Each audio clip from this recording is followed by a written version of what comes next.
Live everywhere on netrootsradio.com.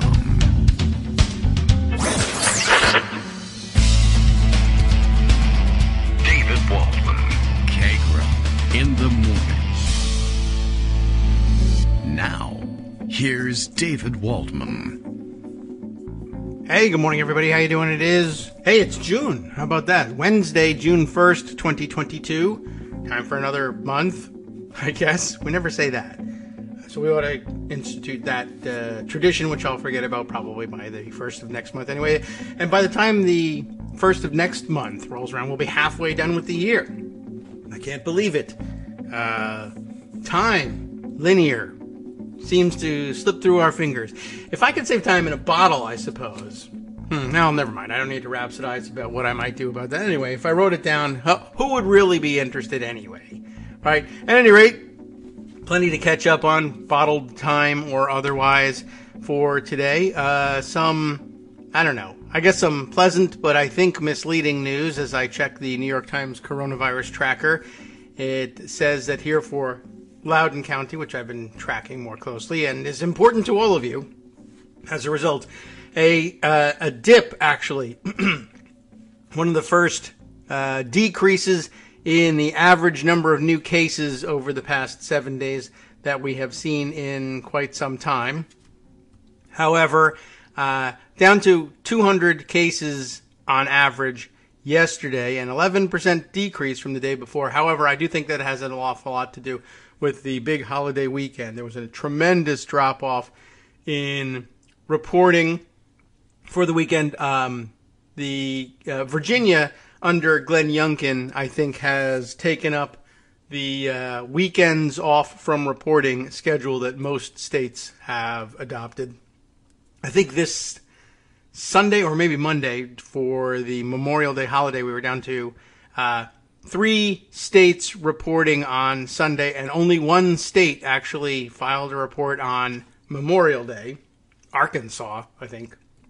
So Virginia essentially has not been collecting and reporting numbers for 3 days, so it's probably no surprise then that the average number of cases over the 7 days would have decreased. So I would say that's very likely a false decrease, and we'll see it rise back up with the resumption of reporting. However, it being Wednesday, we're back into the weekend almost before you know it. So, well, we'll see what it does to the statistics. But it really has been somewhat disappointing, the number of states that have dropped weekend reporting entirely, and many states, I'd say, these days, with the exceptions of Wednesday seems to be the one day a week that most states actually report. Some states, I guess if I look through the records, we might find that there are 1 or 2 states that have ceased reporting entirely. Who knows how honestly any of the reports are going. And, of course, if they stop collecting the statistics or reporting the statistics, there'll be various, let's say, distortions in the data. But a lot of states have gone to a once-a-week reporting platform, or 3 times a week, maybe Monday, Wednesday, Friday, something like that, so that on average, on non-Wednesdays during the week, you see about 35 states reporting. On Mondays, you'll see an even lower number, but somewhere, and over the weekend, you're lucky if you get 10 states to report. Very often in recent weeks, the weekend reports on the top 10 new infections in the state, or whatever, top 10 new cases reported, I can't get to 10, and I can't even get to 5 in some weeks. So we'll see how that bodes for all of us, and whether we'll even be able to detect when we're in the middle of a new spike or wave, should that occur. And I'm not certain how we'll be able to monitor that. We'll take a look. Maybe Greg has some information on that. I see the raft of stories beginning to come in, and maybe the tide turning a little bit in terms of the types of stories that we'll gather up. I have to start poking around and see if I can find there's something floating around in my older stories somewhere.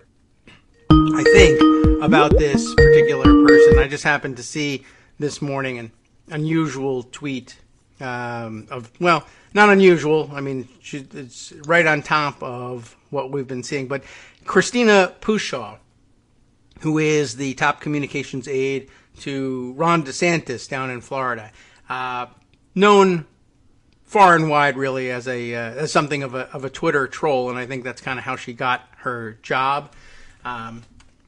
But really one of the more outrageous, partisan leaning, obviously working for Ron DeSantis, communications aides out there, and just loves to, well, whatever. She's, like I said, she's a Twitter troll. I happen to see our friend SFDB, who we very frequently retweet when we get gun fail reports through this account. But among other things, SFDB keeps a pretty close eye on Christina Pushaw for whatever reason. It might be that she's just particularly galling to her. But just saying, hey, I'm pretty certain that if a Democrat wished Christina Pushaw good morning, there's a very good chance that she would perceive it in her ideologically warped head as some kind of a death threat. Retweeting a screen-grabbed tweet here. Simon Rosenberg, I think well known to all of us, just tweeting matter-of-factly this morning, a big day for U.S. politics as Team Biden begins a major campaign to help the American people better understand the progress we've made, how far we've come. This is significant, for even a modest improvement in Biden's economics and job approval ratings could have a huge 2022 elections impact. And in a short thread that follows. But basically, a renewed effort from the Biden White House to demonstrate to illustrate and raise awareness of the various major infrastructure projects that are underway, etc., all the things various federal spending is paying for.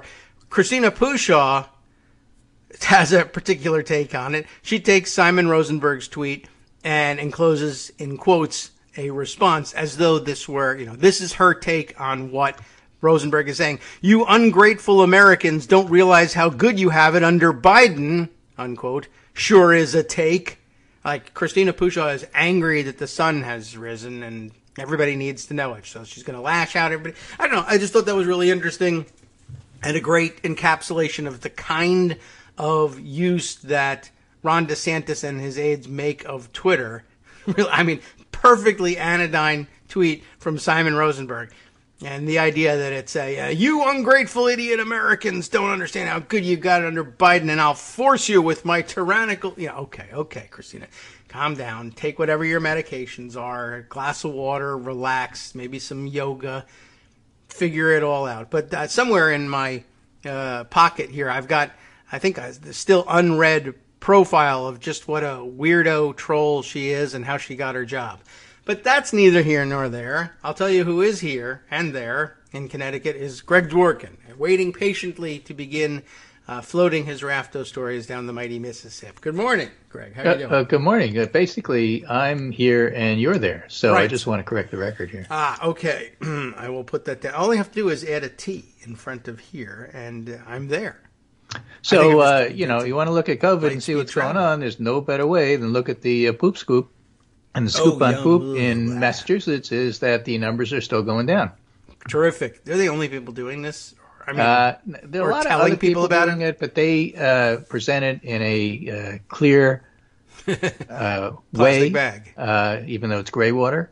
And, you can see that at least in the Northeast, which is often the canary in the coal mine in terms of what's going on in the rest of the country, it goes up here first, goes down first, partly because of all of the hubs and networks and international travel in New York and all that sort of stuff. So it's always nice to see.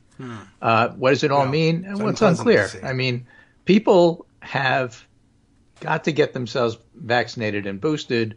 The feds and the scientists have to come up with better vaccines that last longer. People have to take it seriously, but not literally. You have to still protect yourself. There's absolutely no reason not to mask. Big argument about mask mandates that David Leonhardt started again. He said mask works, but mandates don't, because I know, because I'm always 100% confident about everything, because I'm a upper middle class white male with a platform at the New York Times, and I don't do ambiguity. Okay. So he wrote an article about exactly that mandates don't work, but masks do. And the public health people got really upset with him and said, that's a bunch of nonsense. There's actually data that show they do work. It's a political issue, and don't confuse political with scientific. And you're cherry-picking experts to write a column to justify your point of view, which you usually do, is really not the way to try to convey what public health is thinking. Thank you very much. Stay in your lane. Yeah, he's particularly bad at this, I think. Yeah, he is particularly bad at this. Well, good. Then I'm right. Yeah, well, there are people who are good at something, and then they feel like they're good at everything. Oh, and I didn't even mention Nate Silver's name. Yeah, right. Well, I think we all suffer from a little bit of that. But some of us get paid a lot more to do it than others. Right. So. Look, I don't want to cast aspersions on white guy data journalism, but, that particular school of thought, followed by the economists, seem to be the ones who are, absolutely confident about what they're saying, even though it's not their expertise. All right. Well, I have a truck full of aspersions and a pitchfork, so let's cast them. Yeah, we have time. All right. Anyway, things are getting a little bit better. The thing is that if you look at, on the one hand, by now, a lot of the country has already had COVID or been vaccinated. And some people have had COVID and been vaccinated. Right, true. So there's certainly a degree of resistance. The virus, however, keeps evolving, and so you can still get it. And some data suggests that as many as 1 in 5 get long COVID, and there's at least 6 different forms of long COVID. Oh, great. And so each one has a little bit different treatment. So it's something to still take seriously. And I personally haven't had COVID and prefer not to. And so I still mask when I go to stores. And I don't really care if I'm the only one not wearing a mask. I don't hassle them. They shouldn't hassle me. Nobody knows what your individual specifics are, what your family situation is, whether or not you're on medication, so on and so forth. As far as that goes, frankly, it's none of your damn business. So if I want to wear a mask, freedom.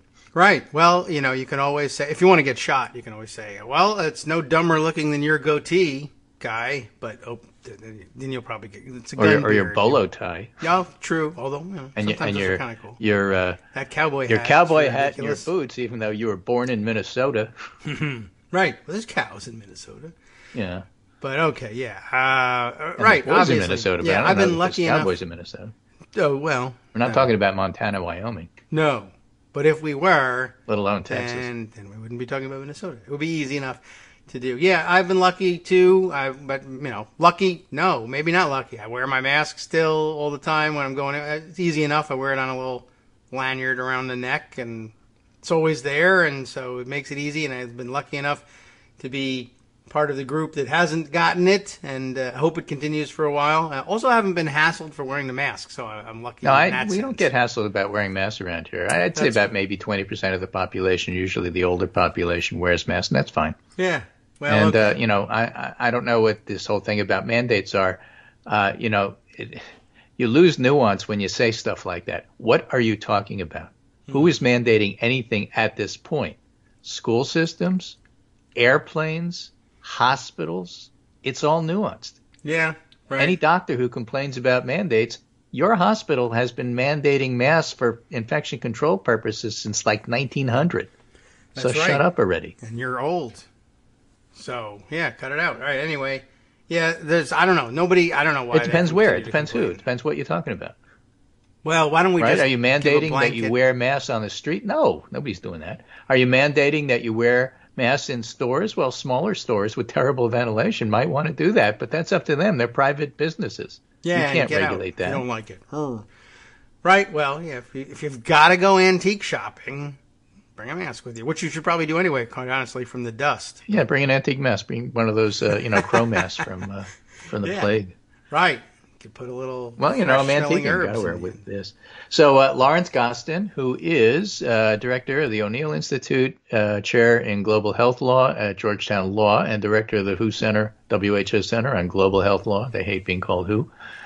Global editor of JAMA, says to David Leonhardt, masks work, but mandates don't should have an empirical answer. Every responsible public health expert thinks masks are vital. So the key question is if mandates promote more compliance with wide use of high-quality masks, and for vax mandates, data ought to say so. And data aren't solid, but suggests mandates do work. Oh. Now, part of Lanehart's complaint is, but, a lot of people wear the mask around their nose. They do. Yeah. And a lot of people are supposed to wear it, but they don't. Okay, also true. And it's a political issue. It is. Those are all true. Yeah. That's not the same thing as mandates don't work in selected settings where you're doing it for specific reasons. Quite honestly, it comes down to, David, if you'd like to argue about this with the virus, it's in your nose. Why don't you tell it that it's a political virus and it doesn't work because somebody else did the wrong thing, and see if it doesn't infect you? Dorrit Rice, professor of law, UC Hastings, teaches torts, administrative law, vaccines in the law, vaccine advocate. This is an empirical answer. I agree with Dr. Raifman and Dr. Tamari that Mr. Leonhardt's analysis is ill-founded and against the data. And here's some more data. Using national data at 2 time periods, we found that in school settings, teacher and student masking lowered COVID risk, and multiple mitigation strategies were key. Somehow that data seems to get forgotten, published in science.org and Open Science. So there is data to suggest it. Is it proof? No. But, then again, these aren't white male data journalist economists, and therefore they're not, saying, well, I'm absolutely right and you're wrong, because that's just not their tone. Yeah. Well, doesn't sell papers as it happens. Neither. Yeah, does defenders the of Leonhardt said, but he said masks work. I said, he did, but that's not what the argument is about. The argument is about his stance on mandates, not his argument on masks. Yeah. He admits masks work. Right. And a mandate. So we're not discussing that. Yeah, but why argue with him? He said masks work. Well, because he said it. I don't know. Why did he write the column? Why not just say right? I know you like breakfast, David. Then I punched you in the nose. Yeah. Well, why are you yelling at him? Well, because he punched me in the nose. Yeah, but he made you breakfast. What's your problem? It's clear he made you breakfast. Don't you understand that he made you breakfast? Well, what's one thing got to do with another thing here? I mean, if he just wants to say that masks work, it's a shorter column, much easier. Still get paid. And then you're done. Say that. And then you don't get clicks. Right. Oh. And then you don't set narrative. That's the answer. So, all right. Apparently that's very important to him. And a lot of people are going to get sick. Great. Anyway, so that's the pandemic news for today. It still, goes, what's going to be the end point here? We're going to get more and more variants. It's going to come back in waves.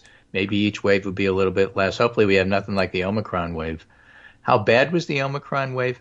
It's hard to say because if you look at it in terms of that huge spike that Omicron had that none of the others have had, it was also very fast. So if you look at the area under the curve, maybe it's equal to the others because the others were not as high but longer. Is it? Yeah. Oh. Like Delta lasted forever. Yes, and when Delta went down, it didn't go down to baseline. I'm asking you, did anybody shade in the area under the curve and look? Well, they could. That's looking at data. And what does that tell you? It tells you some things. It doesn't tell you everything. But the area under the curve is important in terms of trying to figure out how bad things were. But there's no question that Omicron was different. Yeah. The original, the OG Omicron. Okay, Omicron Gamma. Yeah, not any of these variants here. So is Omicron? I don't know. Anyway, let's talk briefly about Ukraine. Yep. And of course, if you read the New York Times and all the news, you'll find that the Russians are making slow but incremental advances all over Donbass, and they've taken Severodonetsk, and they've done that because the Ukrainians have withdrawn. What does that all mean? Well, the Russians keep advancing. Well, actually, there's more to the story than that, as always. Okay. Dmitry, our translator, has a piece here, and this you can find in wartranslated.com. Ukrainian defenders annihilated a large unit of Wagner Group mercenaries. I wonder if they pronounce it Wagner. Yeah, I don't know, but we know in Donbass, after liquidating an elite unit of the Russian armed forces, ordinary Russian invaders were afraid to continue fighting. Well, these guys went and they got annihilated. Why should we go? Basically, is what the piece says. So here's a little more formal analysis of what's really going on from the Institute for the Study of War, which is a U.S.-based think tank, and Ministry of Defense in UK are two of the better objective, semi-objective places to follow what's going on here. Moscow's focus on seizing Severodonetsk and Donbass is creating vulnerabilities for Russia in Kherson, where Ukrainian counteroffensives continue. Ukrainian leadership has apparently wisely avoided matching Putin's mistaken prioritization. It's like when the Russians wanted to go get that town whose name I've already forgotten, where Zelensky was born, that had nothing to do with anything. Yeah, I forgot the name too. Okay. But you remember when that happened. Yes, well, now I do. You just said a town that has absolutely no strategic value was threatened by the Russians in a offensive move that stretched them beyond their supply lines, and it failed back in the day. Sound Ukrainian prioritization of counteroffensive and defensive operations pushed the Russians almost out of artillery range of Kharkiv and have stopped the Russian advances from Izium, both of which are more important accomplishments than defense of Severodonetsk. Ukrainian forces are now apparently withdrawing from Severodonetsk rather than fighting to the end, a factor that's allowed the Russians to move into the city after beginning their full-scale assault. Ukrainians' leadership has had to make incredibly difficult choices in this war, and has generally made the right ones, at least at the level of strategic prioritization and in the pace, scale, and ambitiousness of its counteroffensives. Both the decision to avoid committing more resources to saving Severodonetsk and the decision to withdraw were strategically sound, however painful. That's why Ukraine still has a good chance of stopping and reversing the gains Russia is currently making. Indeed, the Russian grouping in Kherson is likely feeling the pressure of the limited Ukrainian counteroffensive. The Ukrainians have said they'll be ready for a real offensive in about counteroffensive in about a month. They need to get all the arms that the West is sending, train, and then they'll be more ready. Ukrainian forces launched several localized counterattacks west of the Inhulets River in recent days, and these rivers are your basic defense areas. Crossing rivers is difficult, and every time Russia tries to do that in a big way, they get annihilated. Remember that story about the guy listening for motorboats in the fog? Yes. If Russia collapses on the Kherson front, Ukraine can take Crimea, says Twitter, but that's not really true. The point is that it's really hard to make the case that ephemeral advances of meters, of kilometers, but small numbers at the loss of personnel, weapons, and morale is like a win for Russia. Russia will claim it as a win because by saying that they have Severodonetsk, they can say, well, we have all of this particular, but the question is whether they can keep it. And that's not at all clear. So that's what's going on the Ukraine side. Even the New York Times, which tends to be pro-Russia in terms of its point of view, has a piece, which I haven't gotten to yet, but I saw the headline that said Russia's making the same mistakes they made the last time when they lost the Battle of Kyiv and when they lost the Battle of Kharkiv. And they seem to be making the same mistakes here. It's very difficult to all of a sudden learn how to integrate all the different things at your disposal when you haven't been doing that. They still have the tendency to throw used up and beat up and chewed up and ground up troops back into the front because they don't really care. And, all of those units don't necessarily function the way they do. And some of the, quote, gains, end quote, are basically in response to the Russian tactics of using their heavy advantage in heavy artillery to heavily pound Ukrainian troops who then withdraw, and then Russians move in, and then Ukrainians often will move back to a better defensive position, and then Russians' advance is stalled, and that's called a win for them. In the meantime, they take losses and use up weapons. So, that's what's going on, and it's going to take several more weeks to really see what's going on. So don't declare a winner in the battle for the Donbass just yet. It's a key battle for the war and for Ukraine as well as Russia, but it's way too early to say who won. Yep. Okay. Well, they do continue to make those slow advances, perhaps Pyrrhic victories, but it is rather annoying. They're not going away. It's rather annoying that they wind up killing a whole bunch of people and obliterating towns and calling that a win. That's a minor And you'd like to be able to stop that. There's no question death and destruction, is something they're very good at, even if they're not very good at anything else. But in terms of the war and what ultimately happens has a lot to be played out. I'm going to give you a couple of lightning round stuff All right. before the break. It's coming up in a minute. This is an interesting piece in a magazine called Outreach, LGBTQ Catholic Resource. Okay, really? Okay. And it's written by Dennis Holzschneider, who's president of the Association of Catholic Colleges and Universities. And also, he used to be past president of Chicago's DePaul University.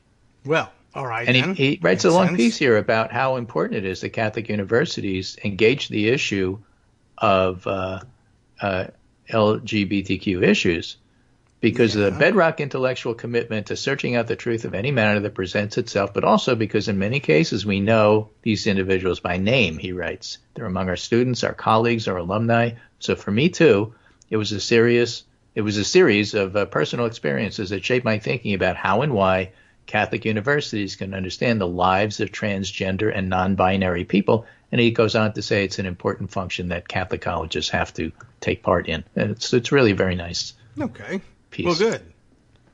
So I'm glad that's out there. That's a framework for advancement for the Catholic colleges. Right. And so, what the bishops do and, what the individual parishes do is one thing, but it's important that institutions like Catholic colleges take a stance on this. Yes. It's not important that you like Catholic colleges. And nice a lot of these Catholic colleges are in places like, Texas. Are they? Okay. Well, why not? They're probably everywhere. Florida, they're everywhere. Pretty heavily concentrated originally, maybe up in the Northeast. Maybe that's what helps with it, but they certainly are everywhere, have a presence everywhere, as do Catholics. So, and there's a network. Hi, it's me, David Waldman, the same guy who was just talking to you a second ago. Our Patreon subscription drive is still going strong, with over 175 monthly donors who help keep us on the air. If we've helped keep you going during the pandemic, why not return the favor and help us keep going so we can all be together for the next disaster? Patreon.com, Patreon.com, makes it easy to make secure, recurring monthly contributions to support our show. Patreon.com/KagroX gets you straight to our donation page. Maybe you'd like to thank us for keeping you sane during the Trump era. Maybe you're looking forward to in-depth explanations of what's going on in the Biden administration. Whatever it is that keeps you listening, we need your help to keep bringing it to you. And hey, if you happen to prefer using PayPal or even the Square Cash app, we're up and running with those options too. Thanks again, everyone, for all your support. We literally could not do this without you.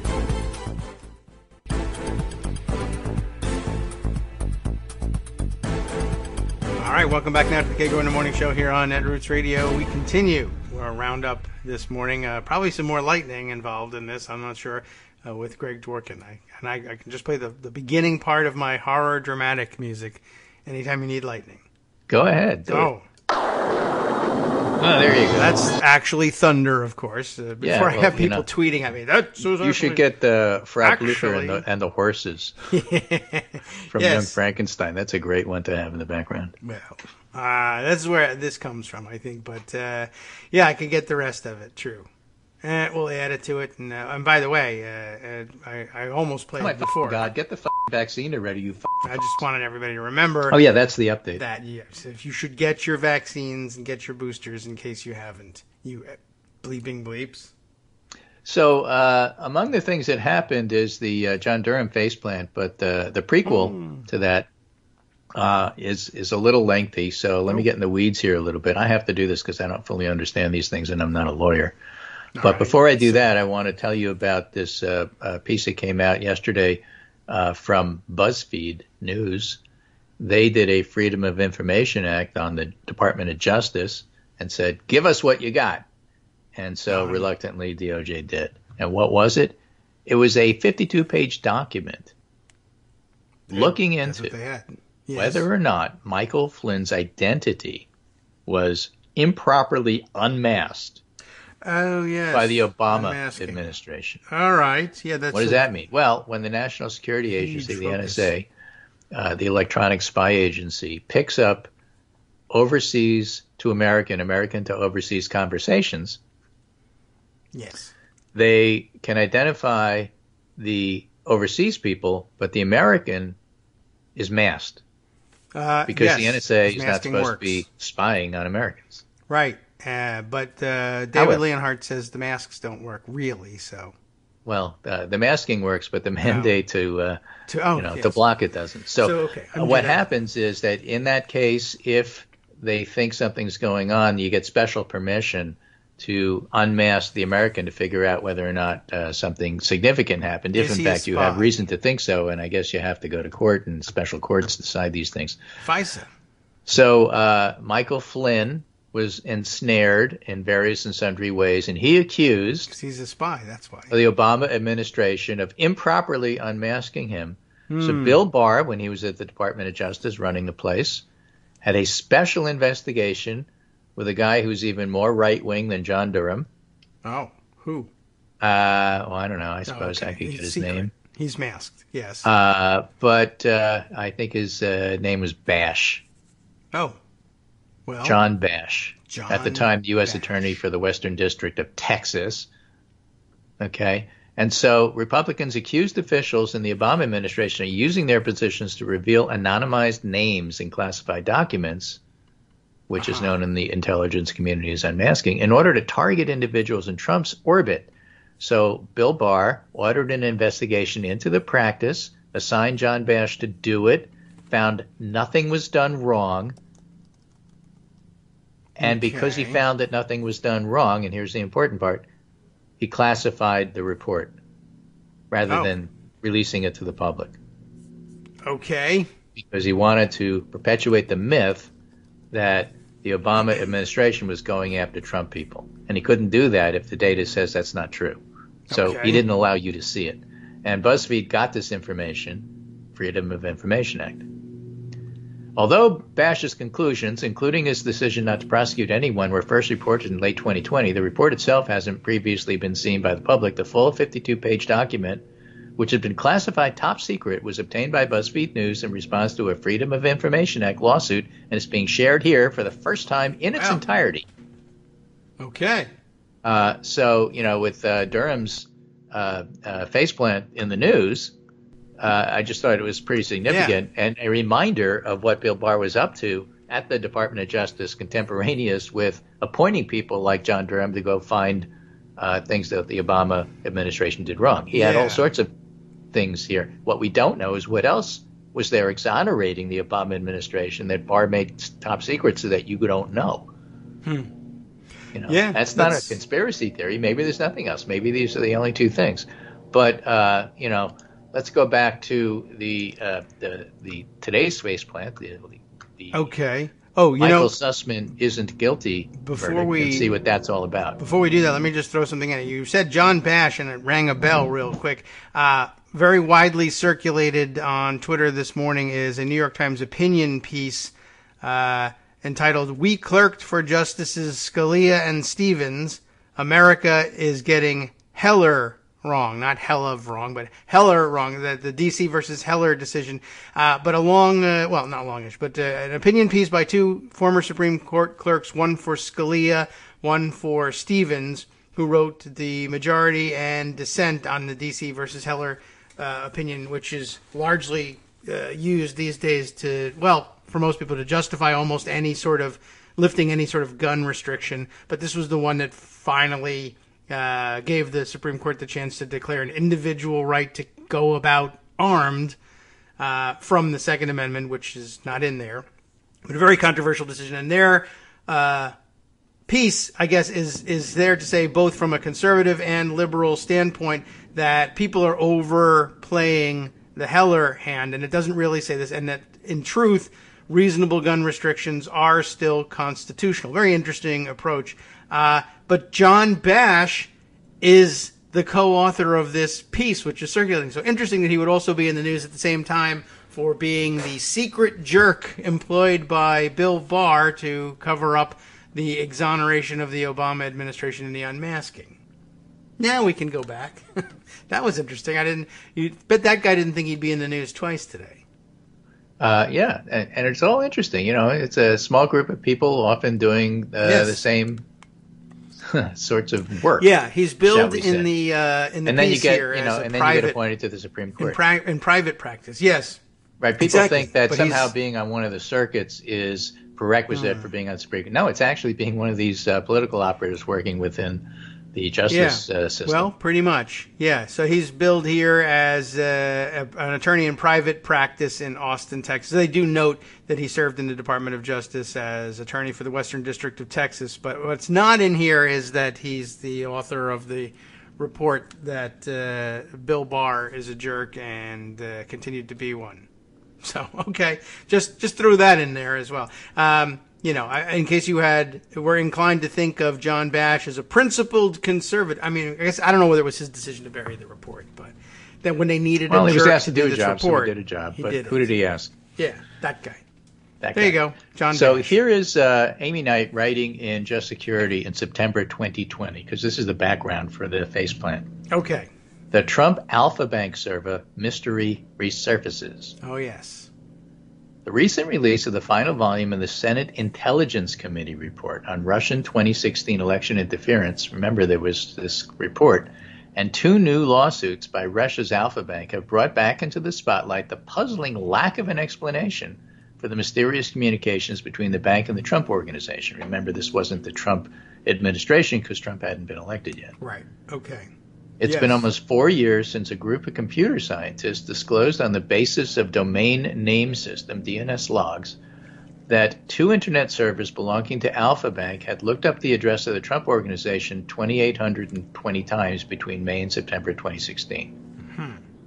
So the long-awaited Senate report provides only this paltry, ambiguous conclusion. Based on the FBI's assessment, the committee did not find the DNS activity reflected the existence of covert communication between Alpha Bank and Trump organization. But the committee could also not positively determine intent or purpose that would explain the unusual activity. So it was unusual. Yes. Okay. And these computer scientists noted it. All right. And they belong to an organization that was represented, as I understand it, by Michael Sussman, Okay. a lawyer, who also, by the way, represented the Clinton campaign, various and sundry things. All right. And may even have represented the Democratic National Committee, I'm not sure. But basically he was a Democrat who also represented, because lawyers can do more than one thing. They juggle a lot of cases. They do. And, so he heard about this from the cyber experts and was worried about it. And he reported this Alpha Bank connection to the FBI. Okay, right. Now, Yes. when he did that, okay, by the time this all is said and done, the committee and the FBI concluded there's really nothing there. But at the time he did that, the question on the table for John Durham, who was tasked by Barr to find out why was the Obama administration persecuting Trump, the question on the table is, when Michael Sussman reported this Alpha Bank Trump organization connection to the FBI, Yes. did he properly represent who he was properly representing? That's a way of putting it. That's my way of putting what happened here. In other words, Yes. did he tell the FBI, I'm doing this on behalf of the Clinton campaign If he because was. the working theory, the theory of the case, from Barr's point of view, is the Clinton campaign must have been behind trying to get the FBI to investigate Trump. Therefore, because Michael Sussman has Democratic connections, he must have represented the Clinton campaign when he went to the FBI. And Michael Sussman said, no, I was representing these computer experts here. Okay. Well, the FBI would interview you, and then the question on the table for John Durham is, did Sussman lie to the FBI about who he represented? Right. An incredibly narrow question that is basically the only thing that's come out of a 3-year witch hunt investigation. 3-year, well, actually. Okay. Right?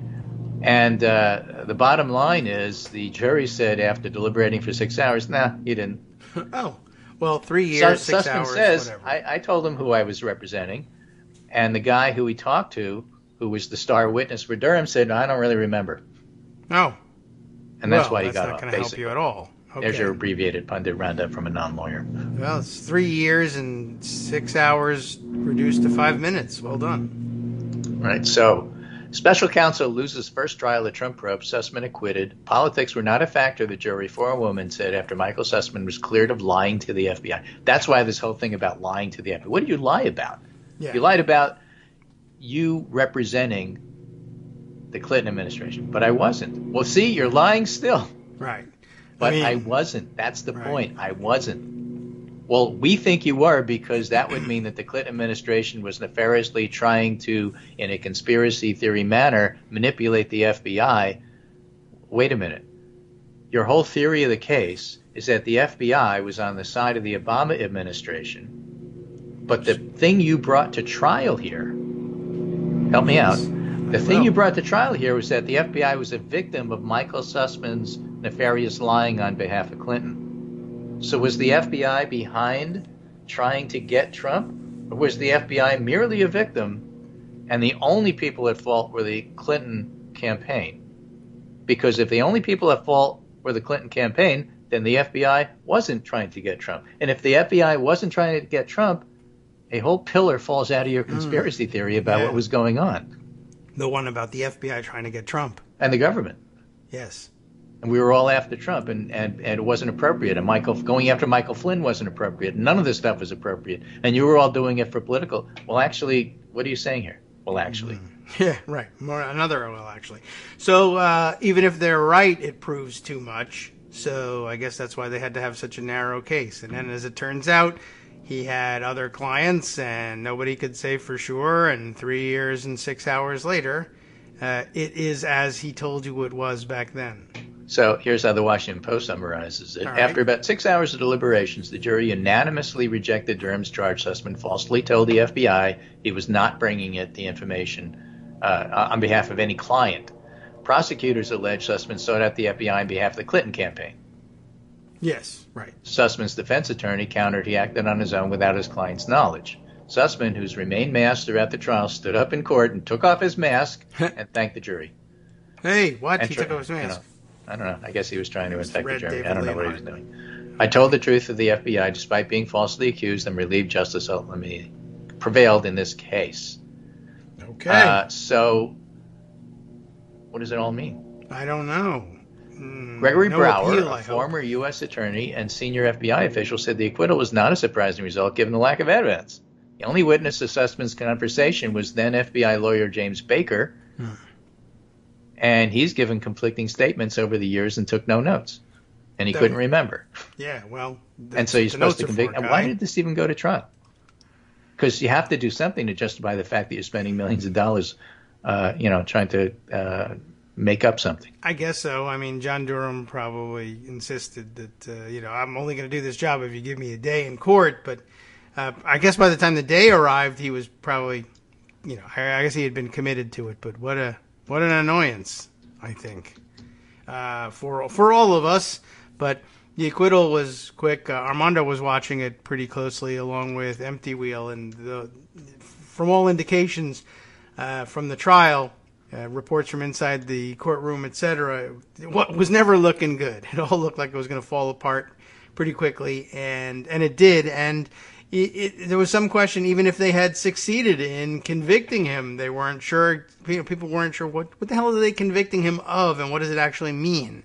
Well, no worries about that because it's not happening anytime soon. I explained that. What it means, if he were convicted, is that the Clinton campaign was nefariously, and the globalists. Right. Who weren't on trial, but should have been, because it's all a Jewish plot. Right, with lasers. I mean, that's what all this is. Yeah. If they had been able to convict him of it... You can't say that in court, and so, the people who are the S reporters, and my dearly beloved Marcy Wheeler, who is the best. I love her. She's great. She is as S as they come. As S as they... Okay, yes. Right. That's not an I, who sees the big picture and skips some of the facts. Marcy is like super S. Absolutely follows each one of the facts until she gets to a conclusion. And don't skip over a single fact. She will roast you. Right? And so if you're looking at it that way, it's like, I don't understand why they're even doing this. Yeah. Right? But the intuitive people step back and say, I'll tell you why they're doing it. They're trying to connect this with the international globalist conspiracy funded by George Soros and the rest of the Jews, and doesn't to try to get the Clinton administration to nefariously, manipulate the government, as they so often do, being the puppet masters, in order to get our guy, Donald Trump, and Michael Flynn, and everybody else who's completely innocent. Right. I guess it's an interesting outcome. That's what they're doing. Had they won, they would have they would have then had to answer for.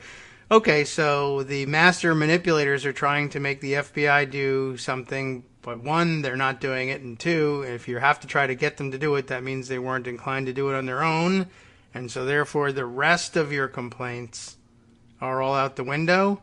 And does this preserve those complaints? Well, they were always crazy to begin with. So. Well, Jonathan Chait, writing in New York Magazine, says John Durham tried to prove Trump's Russiagate theory, instead he debunked it.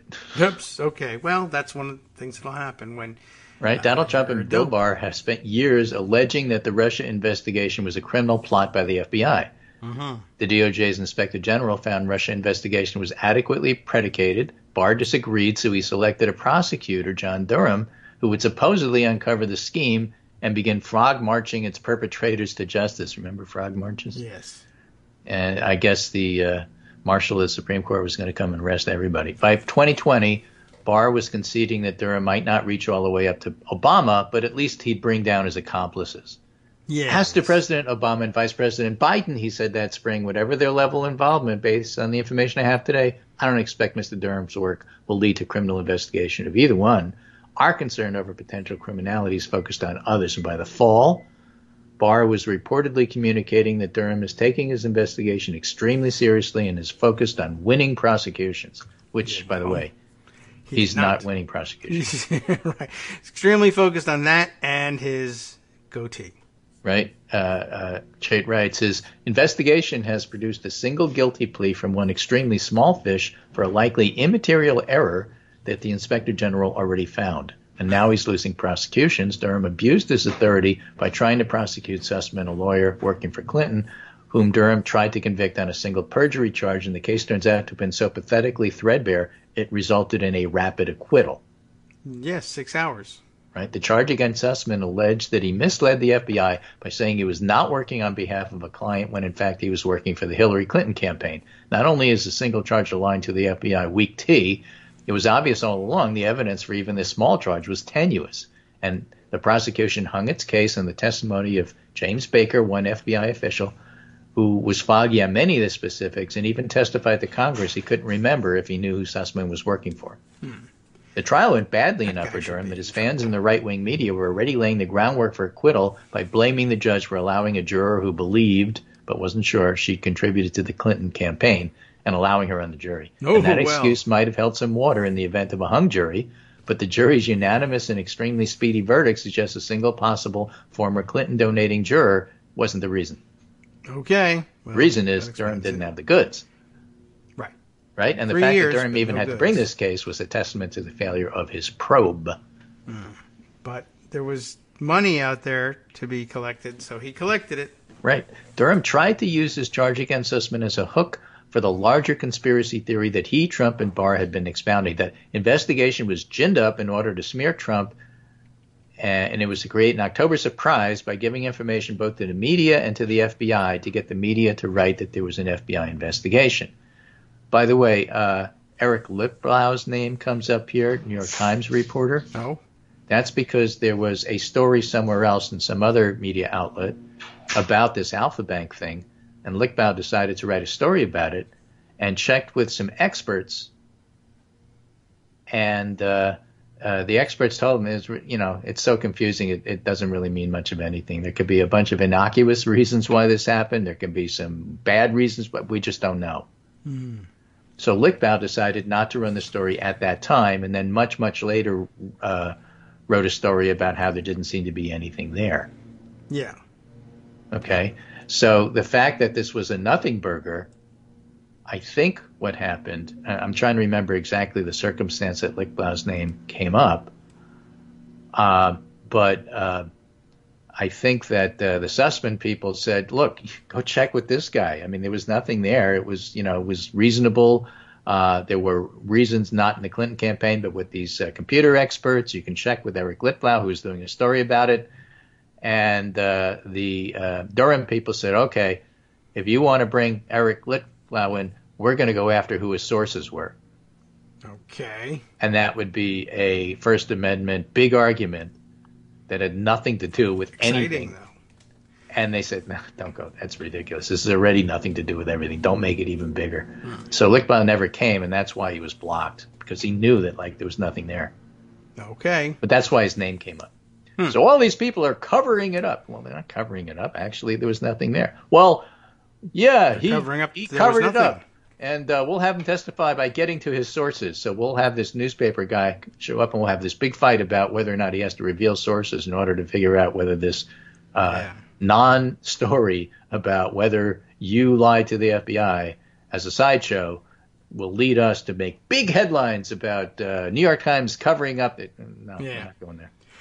All he had to do was show up and say, I don't remember and I don't have any notes. So, I guess that works. Not if you're a newspaper guy. You can't really say I don't have any notes. But can't you? What if you don't want to be a newspaper guy anymore? Yeah, I don't know. I bought a good humor ice cream truck. Can credibly tell a jury, I don't take notes. Oh, well, it's an FBI guy did, so why not? Give it a try. I think that guy's out of the FBI now, maybe. Right. The final largest hole, Chait writes, in the conspiracy theory is that there was, in fact, serious grounds for suspicion. By 2016, it was already apparent that Trump had hired as his campaign manager a guy who owed money to a Russian oligarch. Remember that guy? Yeah. Paul Manafort was actually convicted. Had publicly asked Russia to hack his opponent's emails, had exploited the results of the hack, among other things. And the investigation turned up many more details, including a secret meeting where Trump's campaign manager passed polling data to a Russian agent, the secret business deal that promised to give Trump hundreds of millions of dollars in profit at no risk, in which he was exposing himself to Russian blackmail by denying in public, and so on. So why would Sussman go to the FBI? No doubt he wanted Clinton to win. Durham presupposes that's his only motive, but Sussman was also privy to an allegation whose technical details he wasn't qualified to judge, but which had potentially alarming implications, as the Alpha Bank question. And the reason Sussman was afraid Trump posed a security threat to the United States is that Trump's posed a security threat to the United States. Wow. Was that well-founded? Yes. Apparently, it turns out so. So that's the whole story there. And the question is, what else does Durham have in the tank, if anything? I mean, there may be more explosive information in terms of studies that showed that the Obama administration was innocent that Barr sat on than anything that Durham has. Could be. I mean, isn't that the real scandal here? I mean, it might be. But well, actually, it may be the real scandal. Yeah. We should have a 3-year-long investigation to figure it out. Or not. So that's what happened, and that's why it was like the whole thing is so stupid. Yeah. Well, of course he was acquitted. There was no reason to prosecute him. The only reason you're prosecuting him is for political reasons. Isn't that ironic? Allows the ironic? Department of Justice and everybody else to say, well, the FBI doesn't get involved in politics. Unless you're the New York FBI leaking stuff about Clinton. Where did that go? Get ordered to do it by What Bill happened Barr. to that investigation? It is over there, happening at maybe. a rapid pace, I'm sure. Yeah, right. Well, look, all of the things that Trump ever does fall apart, and this one unfortunately involved the taxpayer resources for several years because somebody went and made him president. Right. And I'm going to finish with just a brief Uvalde follow-up, again, still in the news. Beto O'Rourke plans a forum in Dallas, according to the Dallas Morning News, to talk about protecting kids after Uvalde shooting. The Democratic gubernatorial candidate seems poised to mount a new attack on Greg Abbott, who he'll be running against in the fall, over the safety of Texas children. O'Rourke's campaign said it'll reveal a plan for safeguarding kids. And, my point is you have to make it political. But if you're running for governor, if you want to get anything done, you have to make it political. Yes. Well, don't politicize. Well, you better politicize this, or nothing's going to be done. We've already learned that. Oh, and by the way, and this is just a fun hard-won victory. In a non-fun setting, Elizabeth Diaz in the New York Times writes about the arrow in America's heart and how awful it is that relentless mass shootings and 1 million dead for COVID, and how can you value a single life? And she tells this Buddhist proverb, which I know you'll appreciate. A man is shot with a poisoned arrow. The arrow piercing his flesh, the man demands answers. What kind of arrow is it? Who shot the arrow? What kind of poison is it? What feathers are on the arrow? Peacock or hawks? But all these questions miss the point, the Buddha says. What's important is pulling out the poison arrow and tending to the wound. So, is it a magazine or is it a clip? According to some, I wrote, you're not qualified to have an opinion if you can't answer correctly or identify the bullet caliber within 3 decimals, or don't know what AR stands for, and it's not assault rifle. But go ahead. Or whether the arrows were peacock or hawk arrows, you know. But Buddha knew better and cut through all this crap. Okay, well, Buddha seems like a nice guy. Yeah. Like he had it all together. By the way, speaking of having it all together, yes. So Fox News put together a graphic of what was going on here. And, unfortunately for them, when they put the graphic together, they had this heading, Protecting Our Kids Act, raising the minimum purchase age for semi-automatic rifles from 18 to 21. This is what the House Committee is going to take up. And banning new sales of high-capacity ammunition magazines. And when they wrote raising the minimum purchase for semi-automatic rifles, they had a picture of a Glock, which, of course, is a pistol. Yes. So if you're confusing a pistol with a rifle, by the logic invested in us, by the gun protectors, the Fox is no longer qualified to discuss anything about gun safety because they can't tell a pistol from a rifle. Yeah. So they're not qualified to discuss this. Yeah, that's right, you guys. And so I disqualify them from the discussion. And we could actually, the AR-15, what's one of the difficulties in trying to define it for bands is that it comes in a pistol platform too that you can attach a long barrel to and turn it into a rifle of sorts. Very weird, but we won't discuss that. We'll just say thanks and see you tomorrow.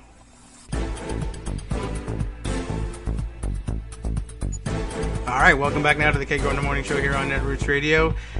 Speaking of who gets disqualified from being able to talk about certain things, let's see. We left things off with the AR-15s versus and the rifles versus the handguns.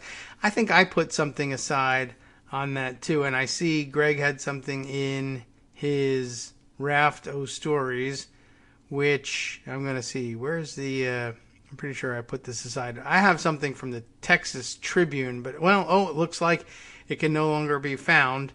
But it looks to me like it might have been, certainly the subject matter overlapped with a piece that he had at the ready from ProPublica about why it is the case that in Texas, 18-year-olds can buy AR-15s, but not handguns, which, seems kind of unbelievable, but there it is.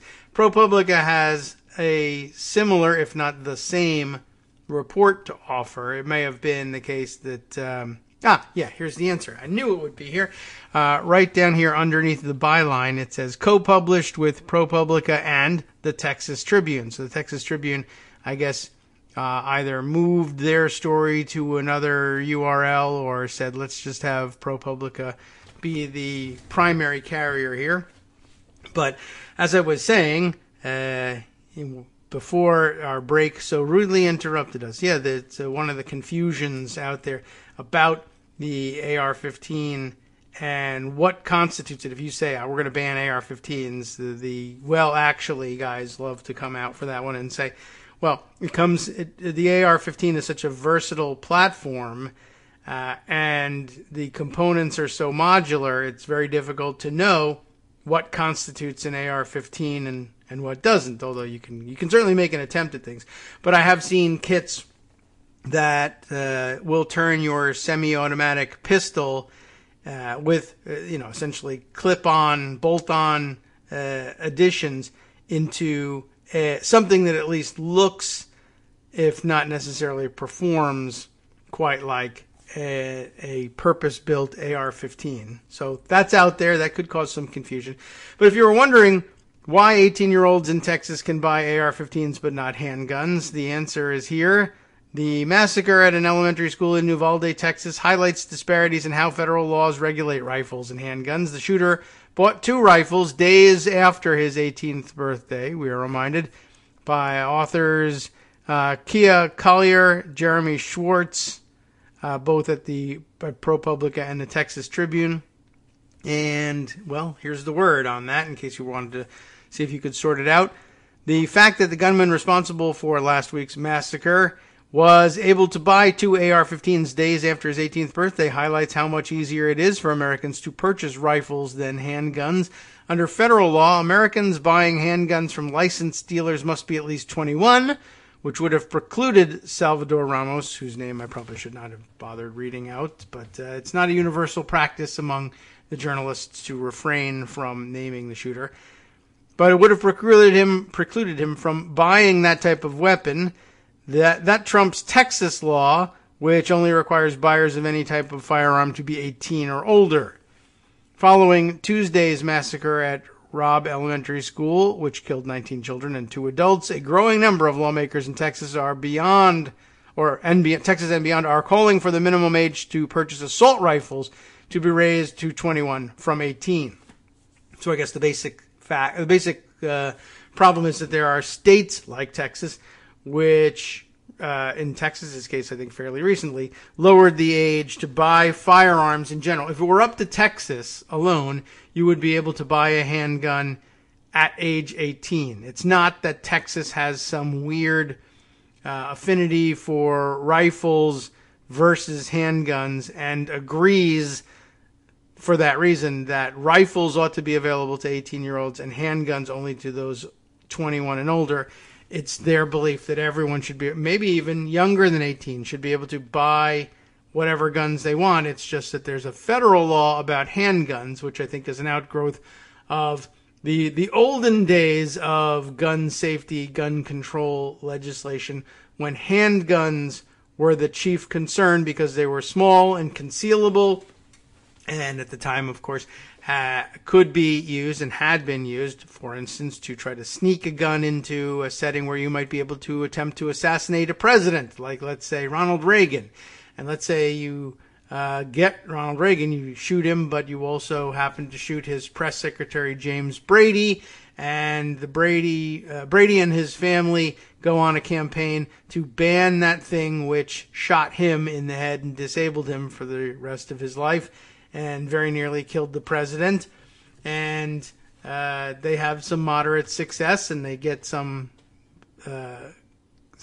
laws passed, like a federal age limit for the purchase of a handgun. And then years later, by the way, a successful ban of assault rifles, assault weapons, in the 1994 crime bill, some 10 or so years later after, I guess 10 to 15 years after the attack that wounds Brady. But once that expires, because it was sunset after 10 years, and an explosion in purchases of assault rifles, and then likewise an explosion in a number of mass shootings, particularly the school shootings. And once they get around to trying to do something about limiting the purchases of rifles by those between the ages of 18 and 21, it's too late, and the tide has turned, and the prevailing interest in guns, I don't know, even if it's not widely popular among the American voting populace, it's popular among the moneyed interests. And here you find a game of catch-up in which they so far have been unable to catch up. So that's the situation. So where were we in this article? Okay, so following Tuesday's massacre, a growing number of lawmakers in Texas and beyond are calling for the minimum age to purchase assault rifles to be raised to 21 from 18. Doing so would require undoing nearly 2 centuries of more permissive regulations on so-called long guns. And I do think that was largely because, 1, they were viewed as tools to use in hunting, and 2, because they were not easily concealable. It was not something that people openly carried frequently at all. But now, of course, they do, because they can, because they've designed laws that allow for cosplay. It's something that could happen either at the state or federal level, but I don't see movement on either front, said Sandra Guerra Thompson, a criminal law professor at the University of Houston Law Center. Only 6 states, Florida, Washington, Vermont, California, Illinois, Hawaii. Only those 6 states have increased the minimum purchase age for long guns to 21, according to the Giffords Law Center to Prevent Gun Violence. If Florida surprises you, it's probably because it's the site of so many of the mass shootings using those assault weapons. Washington might surprise you. There's strong gun culture there, but also pretty strong progressive culture as well. Vermont, similar. California, yes. Illinois, sure. Hawaii, sure. Yeah. Florida, I guess, the big surprise there, with maybe Washington in second place. Vermont, by the way, as progressive leaning as it can be, I think people overestimate the progressivism sometimes of Vermont, thanks to the election of Bernie Sanders. And no doubt that there's a strong progressive party presence there, including an actual progressive party. But Vermont is an interesting and complex state for such a small state in particular. And there's a pretty strong conservative contingent and a pretty strong gun culture conservative contingent too. For all his progressivism, Bernie Sanders was not at all quick to come around to what became the national progressive view on gun law. Anyway, where were we here? Yes, right. The 6 states, the majority did so. That is to say, the majority raised the minimum age for purchase of long guns to 21 following the 2018 massacre in Parkland, Florida. That explains Florida, where the then 19-year-old assailant killed 17 people at a high school. Several states have since faced legal challenges. The NRA sought to repeal the Florida law, saying the ban infringes on the right of all 18 to 20-year-olds, all those people, so many millions, to purchase firearms for the exercise of their Second Amendment rights, even for self-defense in the home, the NRA argued in a court filing, according to the South Florida Sun-Sentinel. The ban does not just limit the right, it obliterates it. But then I wonder whether there was any, I don't know whether they've actually argued this case yet or not. Government attorneys, however, argued that because 18 to 20-year-olds are uniquely likely to engage in impulsive, emotional, and risky behaviors that offer immediate or short-term rewards, drawing the line for legal purchase of firearms at 21 is a reasonable method of addressing the legislature's public safety concerns. That's certainly true. I would probably address in the arguments. I'd go right at the NRA thing here. The ban infringes on the right of all 18 to 20-year-olds, and that's just not a whole lot of people compared to the entire population. But okay, everybody's got their rights. You can't do it that way. But it infringes on their right to purchase firearms for their exercise of of Second Amendment rights. I guess that's true too. But also, even for self-defense in the home. I mean, that's where they all love to say that they're buying the guns for. But how many 18 to 20-year-olds are really responsible for the defense of a home? I'd say very few. Most 18 to 20-year-olds, if they're living on their own, okay, maybe. And there are plenty, not a whole lot, not the vast majority. Most 18 to 20-year-olds are probably living at home. If they've got a permanent address there, otherwise they're at college. In which case, there's other specific reasons to want them not to have access to firearms of any kind. Well, anyway, a federal judge upheld the law last year, and the NRA is appealing, so I guess they did have their arguments. A U.S. Court of Appeals recently ruled that California's version of the new law was unconstitutional, as they like to say, though it did uphold a provision that requires adults under 21 to obtain a hunting license before buying a rifle or shotgun. After the shooting in Uvalde this last week, lawmakers in New York and Utah also called on their states to raise the age limit for long gun purchases to 21. U.S. Senator Dianne Feinstein introduced federal legislation earlier this month, less than a week before the Uvalde shooting, that would raise the minimum age to purchase assault weapons to 21 from 18. The California Democrat said in a statement that it was in response to a shooting that killed 10 people in the Buffalo supermarket. That gunman also was 18 years old. It makes no sense that it's illegal for someone under 21 to buy a handgun or even a beer, yet can legally buy an assault weapon, she said. And she's right about that. Lindsay Nichols, federal policy director at the Giffords Law Center to Prevent Gun Violence, said that increasing the age requirement at the federal level may be more effective because federal authorities can inspect and discipline licensed firearms sellers. State authorities often don't have a system in place for enforcing the laws governing licensed dealers, Nichols said. In the hours after the shooting in Uvalde, there was some confusion about what types of firearms Ramos had used. Texas Governor Greg Abbott initially said that he had used a handgun and possibly a rifle. That prompted some to speculate that he had been able to get hold of the weapons more easily because of recent changes to the gun laws in Texas, including a bill that passed last year and which Abbott signed, they should just say that explicitly, that allows Texans to carry handguns without a permit or training. But those early reports turned out to be inaccurate, as did most reports of just about everything from there, and particularly the ones that the governor repeated. After it became clear that the weapon used was a rifle, Texas Democrats questioned why the shooter was able to purchase one at the age of 18. Why do we accept a government that allows an 18-year-old to buy an assault rifle, but not tobacco products? Said Representative Nicole Collier, a Fort Worth Democrat who chairs the Texas Legislative Black Caucus, said in a statement. The hypocrisy of government is deafening. Is it? We can develop gun policy that does not infringe upon one's constitutional right while preserving and protecting life. That's called multitasking, and we can do that. State Representative Jarvis Johnson, a Houston Democrat, called on Abbott to convene a special session of the legislature so lawmakers could pass real gun reforms, including raising the minimum age to purchase guns. Enough is enough, he said. Such a move would reverse a decades-old Texas system that treats handguns differently from long guns, which have been exempted from state rules on open carry. The disparate rules date back to the post-Civil War era, when the state, counter to its modern-day reputation, adopted some of the strictest gun control laws in the nation. Why? Because people were shooting each other left and right before they did that.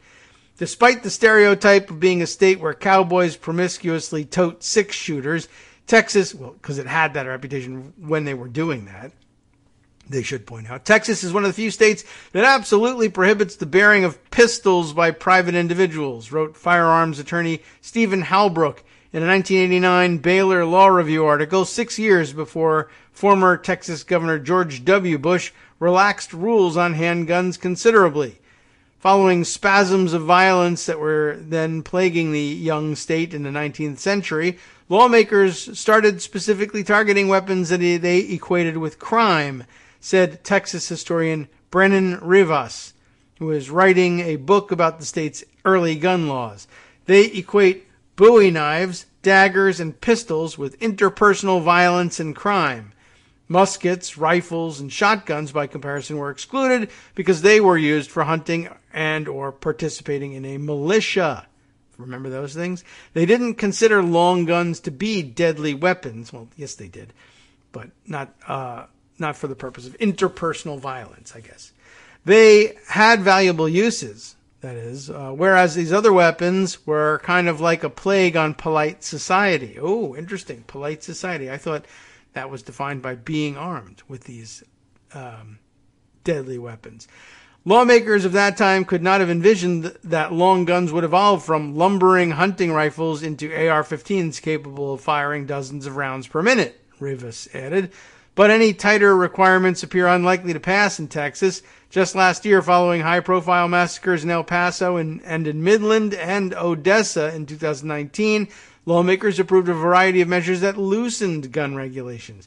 In addition to authorizing the carrying of handguns in public without a permit or training, the laws ban the governor from limiting gun sales during an emergency and allow gun owners to bring their weapons into hotel rooms.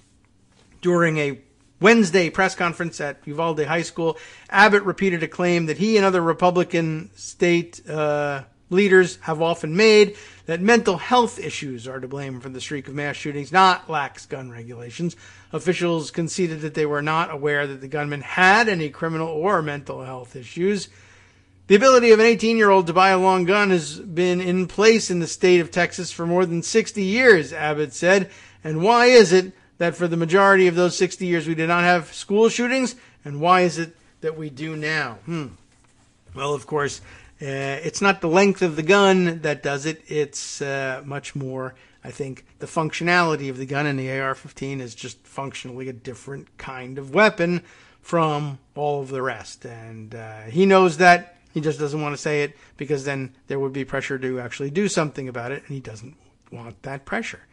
We understand this. I mean, he's wrong about it, but we understand it. All right, let's see.